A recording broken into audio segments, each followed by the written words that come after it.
Hello people, welcome back to our new vlog. तो करवा चौथ की shopping के बाद अब बारी थी मुझे अपने फेस को क्लीन करने की। आप देख ही रहे हैं कितना बुरा था। इसके लिए मैं लेकर आई हूँ अपने लिए ऑक्सीडाइज ब्लीच और साथ में फेशियल किट। यस, क्योंकि मैं बाहर से नहीं करा सकती थी, अभी मेरे पास इतने पैसे नहीं थे, तो मैंने सोचा क्यों ना मैं घर में ही खुद ही फेशियल कर लूँ।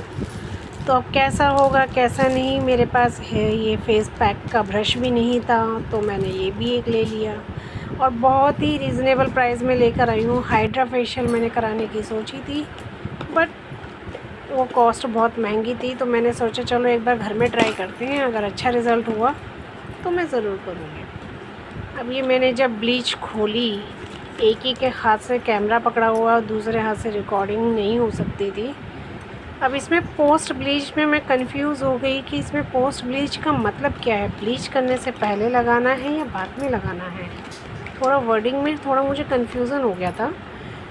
इसके साथ ये एक्टिवेटर और ब्लीच क्रीम दोनों थी और साथ में 3 पोस्ट क्रीम का ये था, यानी कि 3 बार लग सकती थी ये ब्लीच मेरे फेस पे। बट मैंने क्या किया, इसको लेके इसकी क्रीम को पहले ही लगा लिया। ये मैनुअल जो हमेशा से किसी काम का नहीं रहता है। मैंने फेस पहले ही वॉश किया हुआ था और फिर मैंने सोचा कि चलो ये क्रीम लगाकर फिर करते हैं, शायद स्किन पे जलन या वो ना हो, परेशानी ना हो कोई। और मीलू ने मुझे बहुत बहुत परेशान किया, ये तो कहीं से भी चैन ही नहीं ले रही थी। मैंने बाहर कैमरा लगाया हुआ था और उसी के ऊपर से लांग के वो ऐसे गई कि मुझे लगा आज तो मेरा कैमरा भी गया। ये क्रीम मैंने लेके, ये थी क्रीम और मैंने इसको फेस वॉश की तरह यूज़ किया। देखा आपने कितनी ज़्यादा डल हूँ मैं।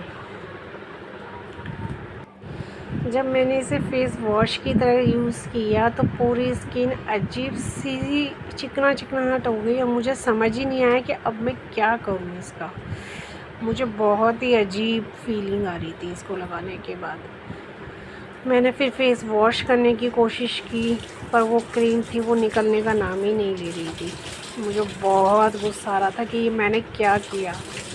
अच्छा भला फेस वॉश करके आई थी और फिर मैंने इसको धोया और मेरी आंखों में भी जलन होने लगी थी, क्योंकि वो पानी से वो क्रीम मेरी आंख में चली गई थी। फिर मैंने डिसाइड किया कि अब छोड़ो ये सब। पढ़ने की कोशिश की, पर उसमें कोई इंस्ट्रक्शन नहीं था और मैनुअल तो आपको पता ही है। मैंने ऐसे ही फेंक दिया था, क्या करती। अब फिर क्या करना था, मैंने फिर डिसाइड किया कि उठो और जाके लिया अपना पुराना वाला फेस वॉश और उसी से कर अपनी फेस की सफाई।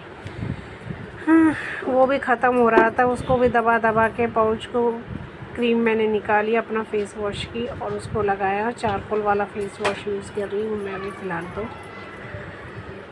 इससे भी कुछ भी झाग नहीं बन रहा था, जबकि फेशियल फेस वॉश है वो, तब भी उसके अंदर कोई झाग नहीं बना, बिल्कुल भी फॉर्म नहीं बना, क्योंकि मैंने क्रीम लगा ली थी ना फेस पे, इस वजह से।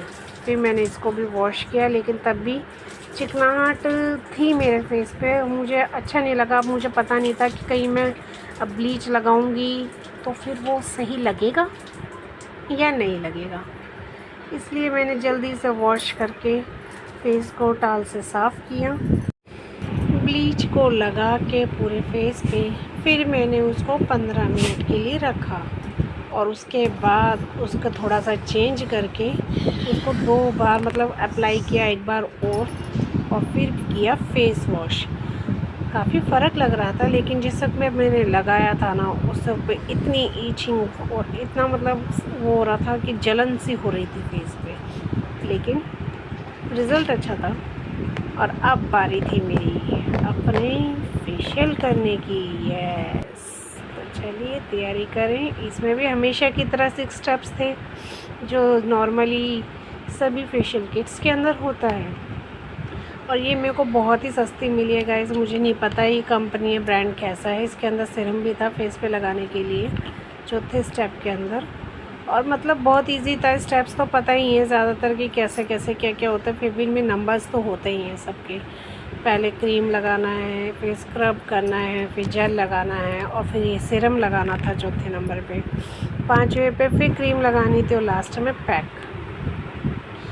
मीलू मुझे बार बार परेशान कर रही थी, इसकी वजह से मैं बिल्कुल भी कॉन्सनट्रेट नहीं कर पा रही थी अपने फेशियल की तरफ। फर्स्ट स्टेप स्टार्ट किया मैंने, क्रीम लगाई। अभी मैंने कैमरा पकड़ा हुआ है इसलिए अभी एक हाथ से फेस पे लगा रही हूँ क्रीम, और उसके बाद मसाज करके फिर सेकंड स्टेप हम स्टार्ट करेंगे। और एक बार बता दूँ, मैंने अभी तक इसकी कोई भी इंस्ट्रक्शंस पढ़ी नहीं है और ना ही देखी है। बताओ कितना बड़ा रिस्क मैंने अपने फेस के लिए लिया। ये मेरी पलकों पे लग गई थी, मैंने उसी वक्त उसको क्लीन किया वहाँ से, और बस शुरू हो गई हमारी मसाज। भाई फेस को क्लीन भी तो करना है, अब पार्लर जाने का ना तो टाइम है और ना ही इतने पैसे हैं। फर्स्ट स्टेप के बाद कुछ फ़र्क दिखना शुरू हो गया था मेरे फेस पे। देखिए ना कितना क्लीन लग रहा है पहले से। तो अब हम करेंगे नेक्स्ट स्टेप की तरफ मूव। आइए,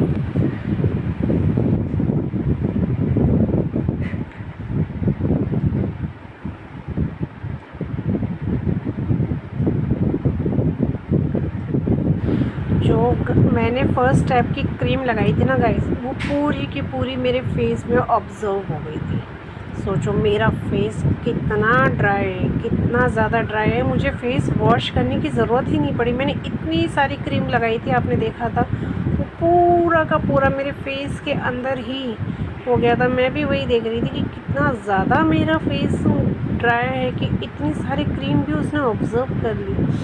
चलो इससे मॉइस्चर आ जाए तो अच्छी बात है, लेकिन काले काले जो ये दाग हैं, जो इश्यूज़ हैं, वो कैसे क्लियर होंगे। अब बारी है हमारे नेक्स्ट स्टेप की, यानी कि स्क्रबिंग की। अब तो मुझे कैमरा नीचे छोड़ना ही पड़ा, क्या करें, लगाना भी तो था। बहुत आफत है, हम लेडीज़ों की, लड़कियों की ज़िंदगी में इतनी परेशानी है ना, इतना कुछ अपने लिए करना पड़ता है कि बस।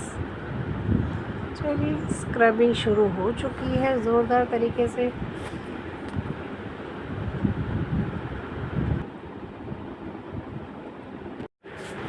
स्क्रबिंग के बाद मेरा फेस बहुत क्लियर हो गया था, लेकिन ये पता नहीं दाना कहाँ से आ गया था, किसी मच्छर ने खाया और क्या किया पता ही नहीं चला। मैं तो डर भी गई थी कहीं ये इसका रिएक्शन तो नहीं है कहीं इसका, क्योंकि देखिए कितना बड़ा दाना हो गया था। हाँ anyway, let's try next step move. जब मैं 3 से 4 स्टेप कर चुकी थी, तब मैंने अपना जो उसके ऊपर मैनुअल लिखा होता है वो पढ़ा है गाइस। बताइए, शॉकिंग।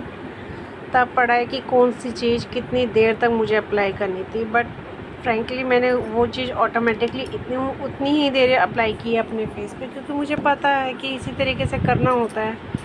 और ये मीलू को तो अपनी पूरी मसाज चाहिए, एनी टाइम एवरी टाइम, इसको तो बस आगे ही आगे रहना है। हाँ मैं इतना थक गई थी, अंदर बाहर कर के फेस वॉश करने के लिए जाती थी, बार बार क्लीन करके फिर आती थी। अब लगा रही हूँ मैं सीरम, जो 4th स्टेप था।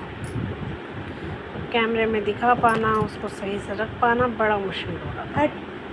अकेले में गाइस यही प्रॉब्लम आती है बहुत ज़्यादा, और मीलू से भी तो बचा के रखनी थी चीज़ें, क्या कर सकते हैं।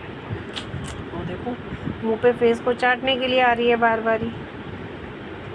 सीरम को लगाकर भी थोड़ा सा अप्लाई करना था, रगड़ना था थोड़ा सा फेस को गीला करके। उसके बाद गाइस मैं इतना थक गई थी कि मैंने डायरेक्ट सब कुछ क्लीन होने के बाद ही अपना फेस वॉश करके आपको लास्ट स्टेप के बाद ही दिखाया।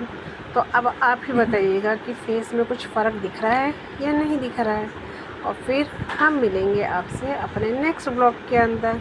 तो अभी चलते रहिए क्योंकि करवा चौथ की सीरीज़ चालू है। Okay tata bye bye.